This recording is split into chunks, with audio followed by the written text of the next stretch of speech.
책을 보다 보니까요, 현 시대를 살아가는 한국 사람들을 고문하는 방법이 몇 가지가 있더라고요. 첫 번째는 라면 먹을 때 김치를 주지 않는다. 한국 사람 고문하는 방법입니다. 저희도 이게 상당히 큰 고문이에요. 김치전을 먹을 때도 김치가 필요한 사람인데, 보통 김치전 먹을 때 김치 같이 드시잖아요. 안 드시나요? 저 안 사람 김치전을 먹는데 왜 김치를 먹냐고. 기름에 이제 해냈으니까 좀 느끼하잖아요. 김치가 필요한데, 저는 이게 고문이기도 하고. 이런 방법도 있네요. 인터넷 속도를 아주 느리게 한다.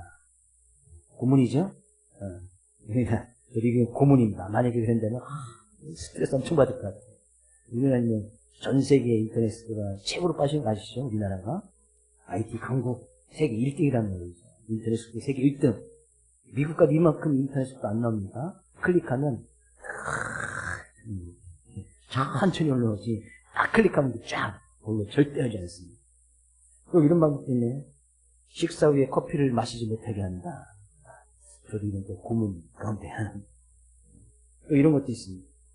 열차나 버스가 완전히 정차한 다음에 내리게 한다. 한국 사람들 얼마나 급한지 정차기 전에 벌써 다 내려 있어요. 마음은. 또 이런 것도 있습니다. 화장실 갈 때 핸드폰을 못 가지고 가게 한다. 고문인 분 많이죠? 저한테는 별로 고문은 안 되는데. 이런 것도 있네. 엘리베이터 타고 나서 문 닫기 버튼을 못 누르게 한다. 누르고 싶은데. TV를 틀어놓고 리모컨을 주지 않는다. 이런 것도 있네. 한국 사람을 고문하는 방법이고.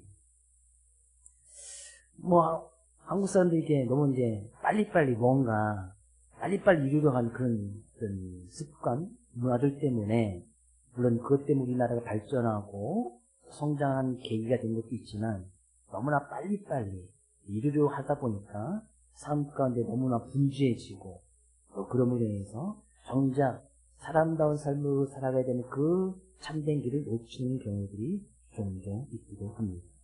어떤 한국 사람이 어떤 빨리빨리 이루어지는 그런 어떤 문화에 비유해서 그런 고문하는 방법이 생기지 않았을까 생각을 해봅니다.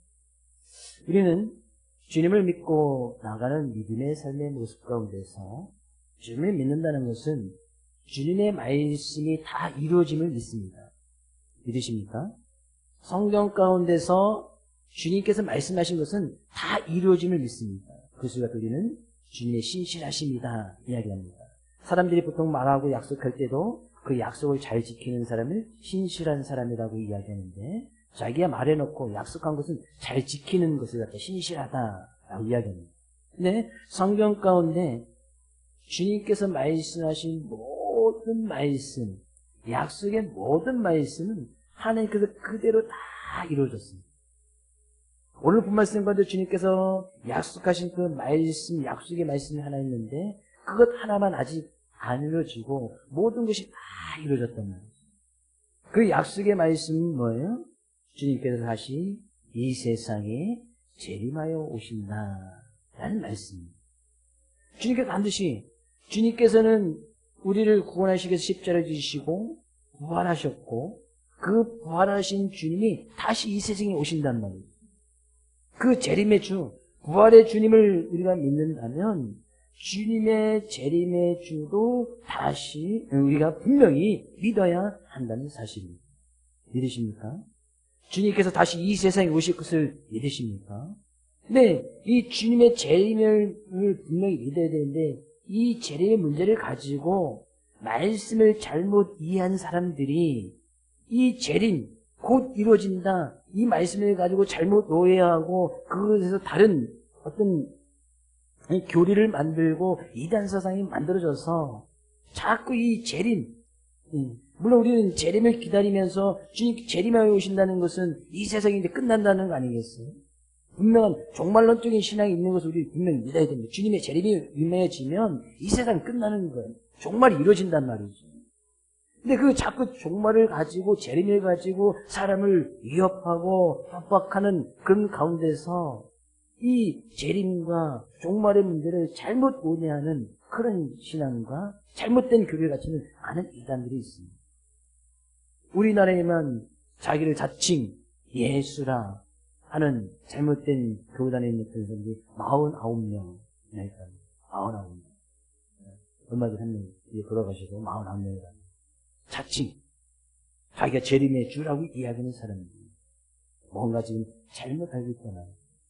우리의 믿음과 신앙 가운데서도 십자가의 주님, 부활의 주님, 그러면 재림의 주도 분명히 믿어야 되는데 이 재림의 주에 대해서 잘못 알고 잘못 신앙을 가지면 지금 오늘 본 말씀 가운데 그것을 분명히 잘 이야기를 하고 있는데 당시의 제자들처럼 잘못된 것으로 빠질 경우들이 있다는 거예요.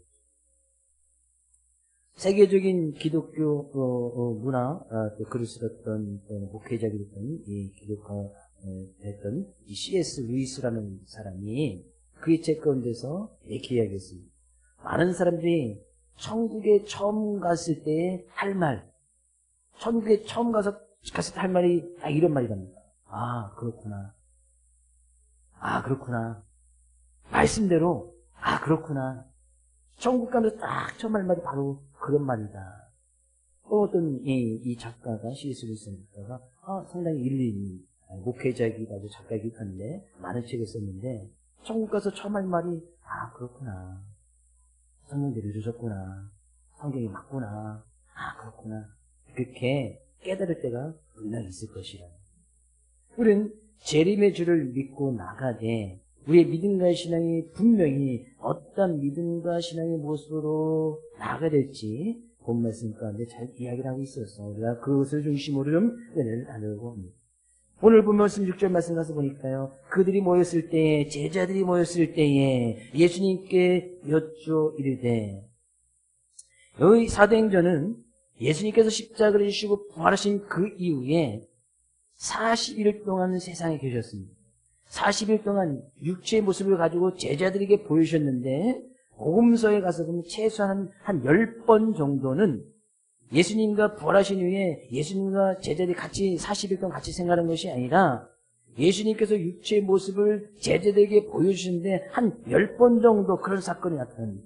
40일 동안 세상에 계셨는데 그 사이에 제자들에게 10번 정도 나타나셔서 육체적인 부활을 증거하시고 그 제자들 만날 때마다 하나님 나라의 일에 대해서 분명히 말씀해 주셨습니다. 하나님 나라가 뭐냐? 부활하신 주님께서 하나님 나라에 대해서 분명히 이야기를 해주셨습니다. 오늘 사도행전에서는 그 이제 예수님께서 40일 동안 계신 그 마지막 날이 되어지고 여기서 이제 그 이후로는 육체적인 모습을 가지고 이제 제자들을 만나주시지 않습니다. 영적인 모습으로 제자들 만나고 깨닫게 하시는데 우리가 똑같은 그 육체적인 모습을 가지고는 더 이상 제자들 만나지 않습니다. 왜? 예수님께서 하늘로 이제 승천하셨기 때문에 제자들 그것을 보여주셨단 말이에요. 이제 더 이상 육체적인 모습으로 너희는 만나지 못한다. 근데 그렇게 제자들이 모였을 때 예수님께서 마지막으로 육체적인 모습을 가지고 지금 제자들에게 지금 보여주고 있는 겁니다. 그때 제자들이 분명히 하나님 나라에 대해서 말씀하시는 그 예수님께 제자들이 묻습니다. 뭐라고요? 이스라엘 나라를 회복하심이 이때니까.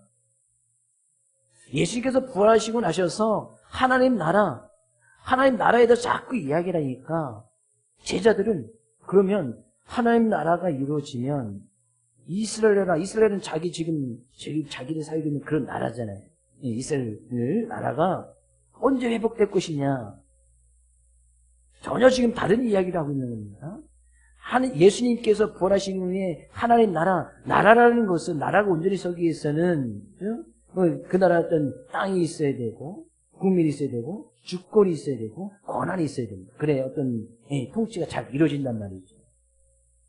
우리나라도 나라가 있었지만 한때 일본의 어떤 식민지 할 때는 온전한 나라라고 할 수가 없었죠. 왜? 우리나라에 주권이 없었기 때문에. 그 당시에 다 그냥 일제시대 이렇게 이야기하지 식민지 시대 얘기하지 우리나라 시대라고 이야기하지 않습니다. 네, 주권을 잃어버렸기 때문에 통치가 이루어지지 않습니다. 하나님 나라라는 것은 분명히 하나님의 통치가 이루어지고 하나님의 주권 가운데 하나님의 권한을 위해서 그 하나님 나라를 이루면서 그 하나님 나라를 주님께서 이 세상에 가지고 오셨기 때문에 그 하나님 나라를 이루면서 하나님 나라를 맛보아 살아가라고 주님께서 제자들에게 분명히 말씀하시는데 그 말씀 듣고 있던 이 제자들이 그러면 하나님 나라가 이루어지면 이스라엘 우리나라도 회복할 것이 아니냐.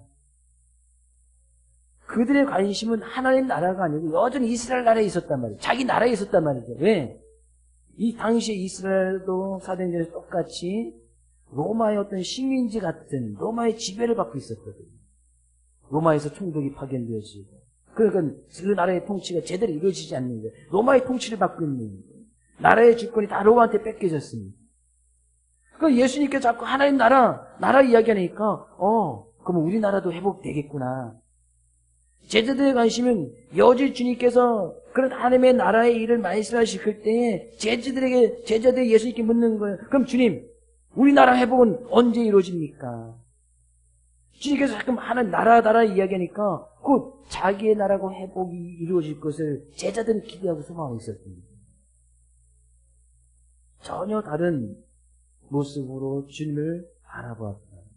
그때 예수님께서 말씀하시네요. 7절 이르시되 때와 시기는 아버지께서 자기의 권한에 두셨으니 너희가 알 바가 아니요. 그것은 하나님의 권한이다. 제자들은 빨리 지금 자기 나라가 회복되기를 원했던 거예요. 자기가 지금 가장 큰 이스라엘의 어떤 국민으로서 살아갈 때 가장 큰 고통과 어려움은 나라가 지금 로마의 어떤 식민지 받고 있는 주권이 빼앗기고 통치가 대려 이루어지지 않는 그것이 가장 큰 문제였거든요. 그러니까 빨리 그것이 이루어지기를 원했단 말이에요. 충분히 이해가 되죠? 우리나라 식민지 시대 빨리 나라 광복 그것에서 얼마나 많은 희생과 노력이 있었습니다. 또 이제 광복이 그래도 한참 만에 그것이 광복이 이루어졌는데 그때 살았던 모든 국민이라면 이것이 빨리 이루어지기를 원했을 거란 말이에요. 그 가운데 분명히 하나님 나라를 이야기하니까 제자들도 뭔가 빨리 이루어지기를 원했단 말이에요. 그 때와 시기는 자기의 권한, 그것은 하나님의 권한이란 말이에요. 나라가 회복되고 망하고는 하나님의 권한입니다. 동일하게 우리의 삶 가운데서 우리가 그런 하나님 믿고 나감에 있어서 지금 나라를 잃어버린 서름은 지금 우리가 당하고 있지 않지만 만약에 지금 그런다면 뭐 세계 전쟁이 일어나겠죠. 우리나라가 이제 만약에 또 다른 나라의 어떤 식민지 상태에 있는 그런 뭐 상황이 오진 않겠지만 그렇게 온다면 아마 이제 세계 전쟁이 일어날 거예요. 우리는 가만히 있지 않겠죠. 근데 이것은 우리의 삶 가운데 당하는 우리의 힘과 능력으로는 어찌할 수 없는 큰 어려움과 문제들을 이야기할 수 있습니다. 주님 앞에 주님을 믿고 나감에 있어서 지금 나의 삶 가운데 당하는 문제가 언제 회복될 것인가? 주님을 믿고 주님 앞에 기도함에 있어서 이 기도의 문제는 언제 응답이 될 것인가? 특히 우리는 하나님 믿고 나감에 있어서 그것이 빨리 이루어지기를 원한단 말이죠.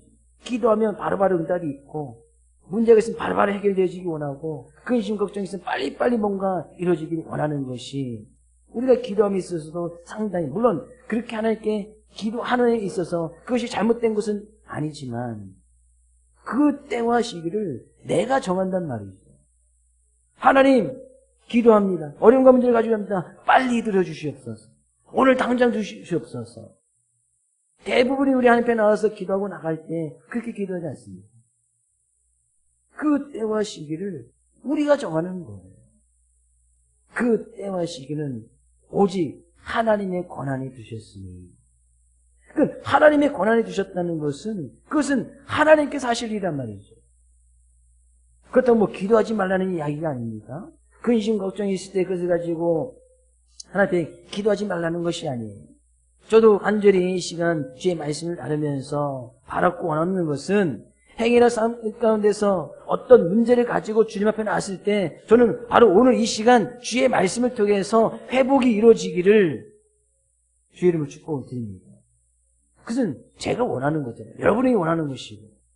근데 그 권한이 하나님께 있음을 믿고 나간다면 우리는 그렇게 기도하더라도 응답이 없어도 문제가 해결되지 아니어도 나의 난그 내가 기도할 때 그 기도의 응답이 더딘다 할지라도 우리는 그것 때문에 두려워하거나 염려하지는 않는단 말이에요.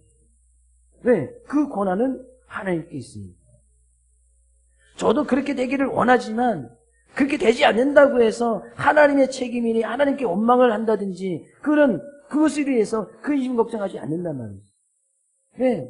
때와 시기는 하나님이 권하였다는 것은 하나님의 때에, 하나님의 시기에 하나님께서 가장 좋은 것으로, 가장 좋은 방법으로 우리에게 응답해 줄 것을 믿는 것이 우리의 믿음 아니겠어요? 그러니 우리는 주님 앞에 나와도 하나님께 기도해도 주님 언제 이것이 회복되겠습니까? 라고 기도하더라도 그 회복의 때와 시기는 하나님께 분명히 두어야 한다는 사실이에요. 그러니 당장 기도에 응답이 있어도 감사한 것이고, 당장 기도에 응답이 없어도 감사한 것이고, 우리가 뭐 한참 기다려도 우리가 감사해야 될 것은 여전히 내가 그런 하나님 믿고 그런 하나님께 기도할 수 있으면 감사한 것이지, 그것이 응답되어지고 응답되지 아니한 것으로 감사의 조건을 거기에 찾아서는 안 된다는 것이. 우리가 뭐 찬양에 가서도 응답하신 것 감사, 응답하시지 않은 것 더 감사. 그게 찬양의 고백을 드리잖아요. 응답하시면 감사한 거고, 응답하지 않아도 분명히 감사한단 말이에요. 왜? 내가 그 하나님 믿고 의지할 수 있어서 그 믿음을 가지고 하나님께 지금 기도할 수 있는 그 자체만으로도 감사해야 된다. 제자들은 뭔가 지금 빨리 하나님 나라 자꾸 이야기하니까 그들의 삶 가운데 지금 가장 급하게 처해져 있는 자기 나라가 회복되기를 주님 앞에 지금 묻는 거예요. 빨리 이루어졌으면 좋은 거예요. 빨리 그 문제가 해결됐으면 좋은 거예요. 그러면서 예수님께서 말씀하시네요. 8절 말씀. 오직 성령이 너희에게 임하시면 너희가 권능을 받고 예루살렘과 온 유대와 사마리아 땅 끝까지로 내 증인이 되리라 하시니라. 너무나 잘하시는 말씀 가운데 한 말씀 아닙니다. 하나님 나라가 너희들 나라가 지금 회복되시길 원하느냐? 그 권한은 하나님께 있으니까 그런 하나님 믿는다면 너희들이 분명히 해야 될 것이 있다. 주님의 십자가 부활을 믿는다면 분명히 우리들이 해야 될 것이 있단 말이에요. 그렇게 하시고 나서 그 말씀을 주시고 나서 예수님께서 구름을 타고 하늘께 딱 올라가십니다. 그러면서 제자들이 계속해서 하늘을 쳐다보고 있어요. 왜? 그 주님이 빨리 오셔서 나를 회복시켜주고 여전히 하늘만 쳐다보고 있는 거예요. 그때 하늘에 있는 천사들이 딱 나타나서 이야기합니다. 11절 이르되 갈릴리 사람들아 어찌하여서 하늘을 쳐다보느냐? 너희 가운데서 하늘로 올리신 이 예수는 하늘로 가심을 본 그대로 오시리라. 어찌 하늘만 그렇게 쳐다보고 있느냐? 그 주님은 분명히 오실 것인데, 제레미야 주로 오실 것인데, 그 제레미야 주가 오실 것이라고 계속 하늘만 쳐다보고 있을 것이냐? 그래서 너희들이 할 일이 아니라는 거지. 우리는 제레미야 주, 부활의 주는 믿고, 제레미야 주 이 세상에서 세상에 종말이 있으면 믿고 나가는데, 그렇다고 해서 종말이 이루어질 걸 믿으면서 계속 하늘만 쳐다보고 있을 것이냐? 그것은 우리가 할 일이 아니란 말이에요.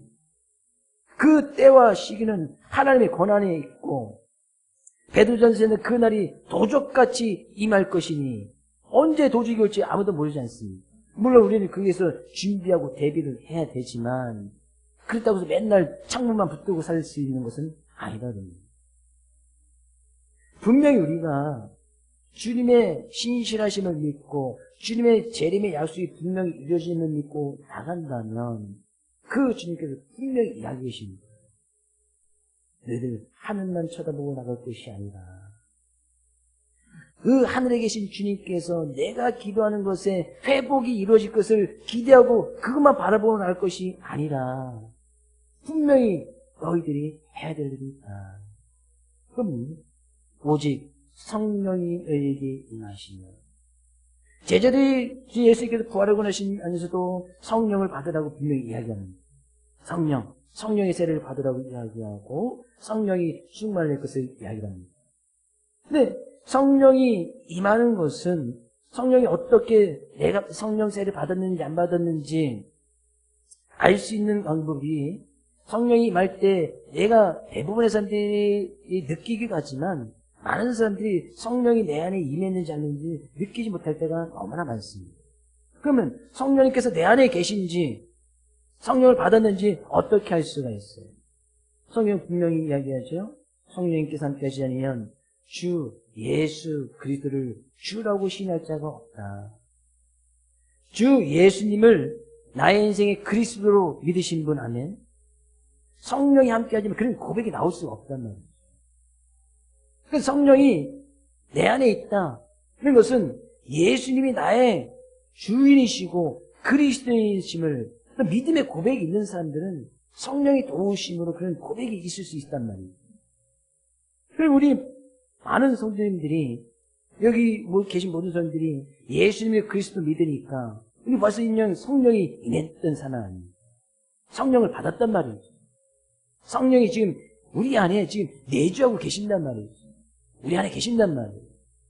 그러면 성령을 받은 우리들은 그 성령의 권능을 받는다는 것은 그 성령님께서 우리들과 함께 하심을 믿고 성령님께서 나와 함께 하심을 믿고 그 성령님께서 나를 위해서 지금 탄식하고 계시고 기도하고 계시고 우리의 삶 가운데서 하나님의 말씀을 깨닫게 하시고 말씀을 가르쳐 주시는 분임을 믿고 그것이 권능이거든요.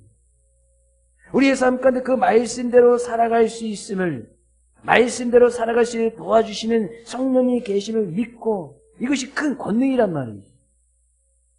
예루살렘과 온 유대와 사마리아 땅끝까지로 내 증인이 되리라.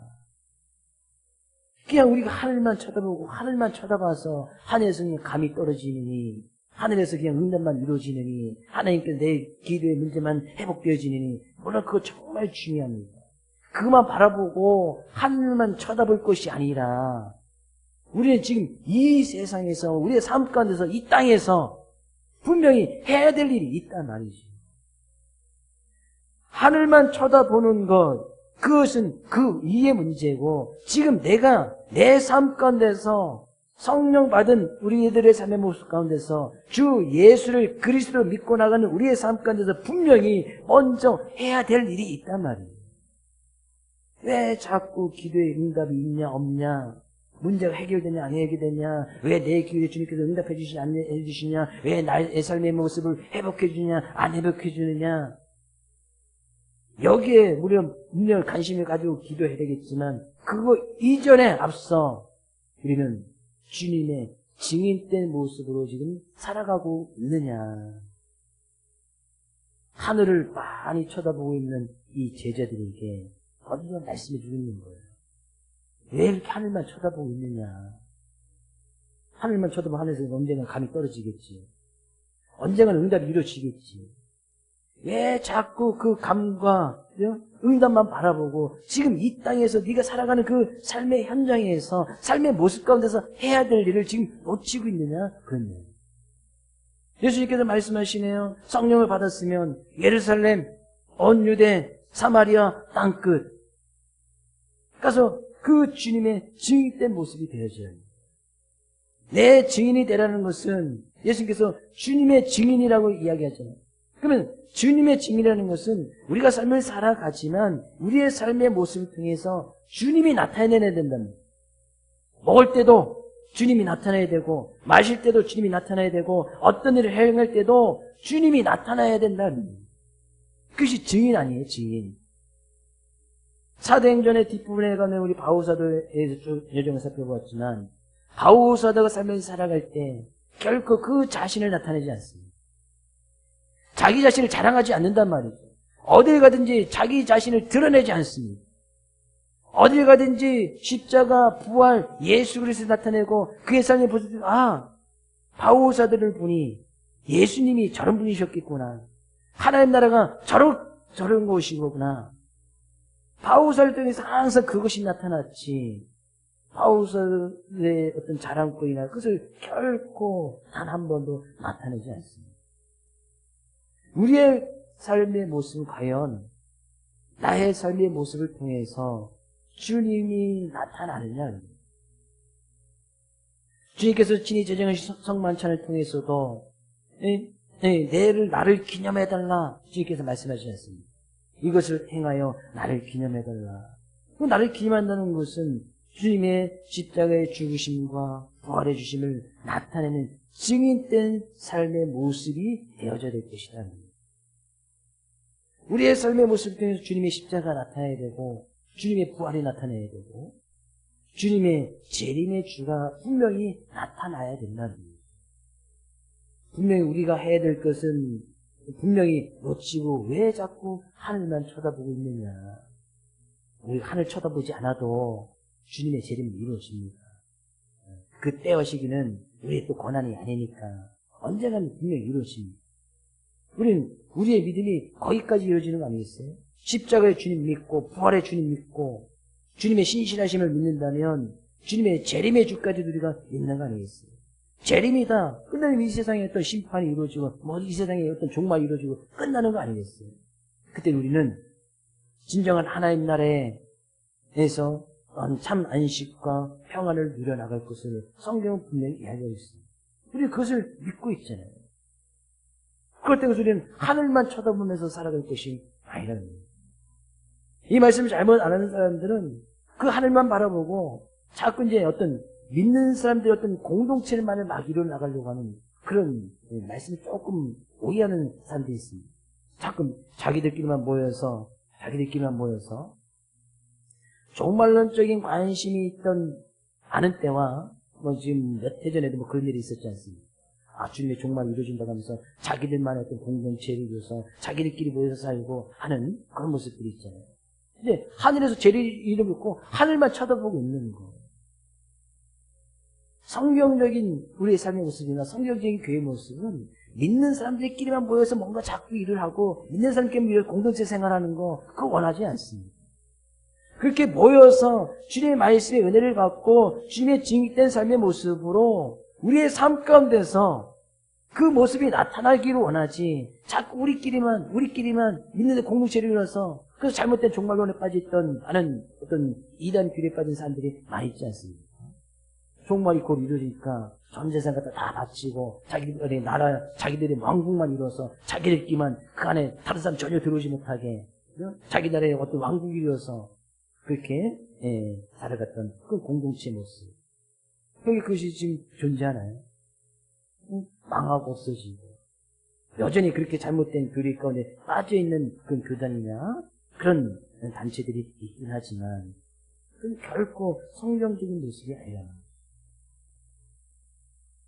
분명히 우리는 재림의 주를 믿는다면 우리의 삶의 모습은 정말 그 재림의 주를 바라보고 나가는 증인된 모습으로 살아가는가.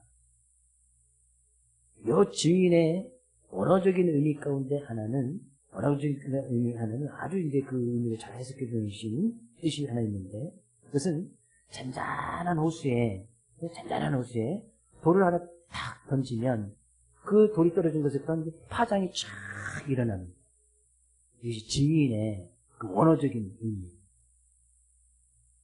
우리가 세상 가운데 믿는 자의 모습으로 올바른 믿음의 모습을 가지고 우리의 삶의 현장, 가정, 우리의 직장 가운데 우리가 척 떨어지면 우리끼리만 모여서 사는 게 아니에요. 우리 삶 가운데 살아가잖아요. 척 떨어지면 그 떨어진 그 자리에서부터 파장이 쫙 일어나는 거예요. 파장이 점점 쫙 퍼져나갑니다. 예루살렘과 유대와 사마리아와 땅끝까지 쫙 퍼져나가는 이것이 증인입니다.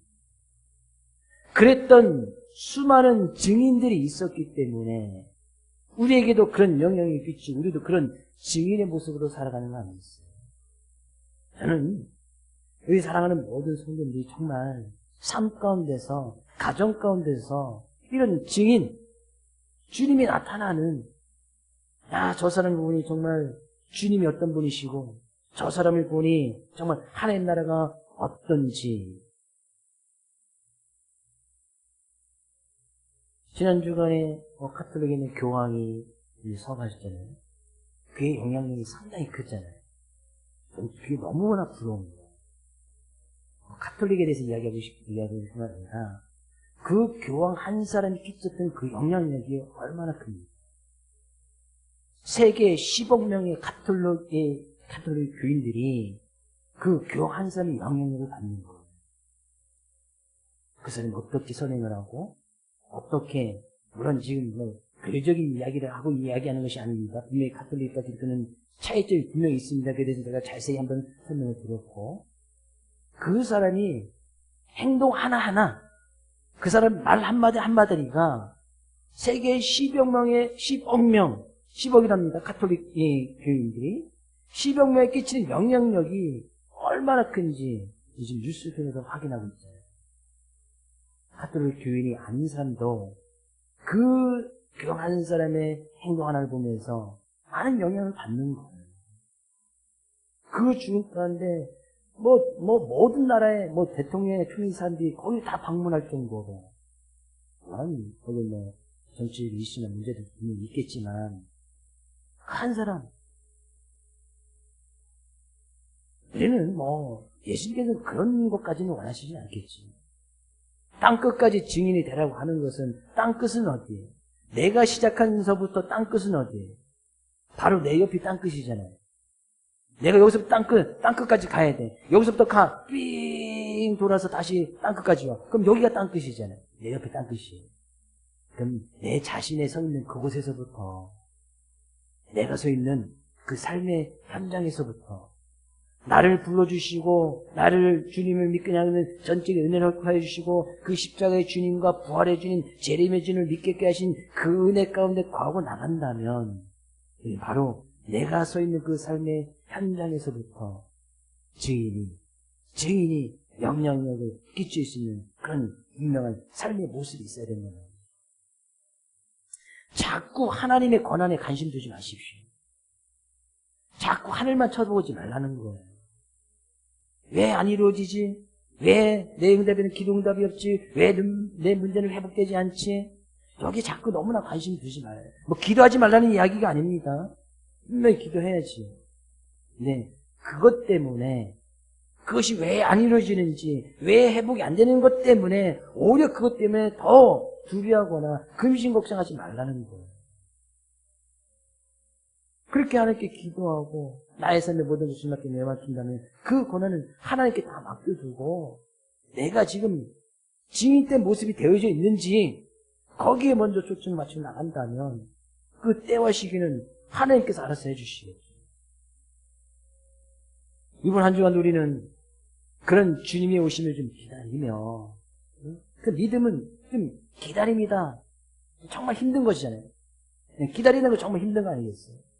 좀 기대하고 기다리고 인내함으로 나의 믿음의 모습을 통해서 주님의 증인된 모습으로 주님을 나타내고 증거하고 또한 귀한 선한 영향력을 끼쳐나갈 수 있는 사랑하는 모든 성도들 될 수 있기를 주의 이름으로 축복을 드립니다.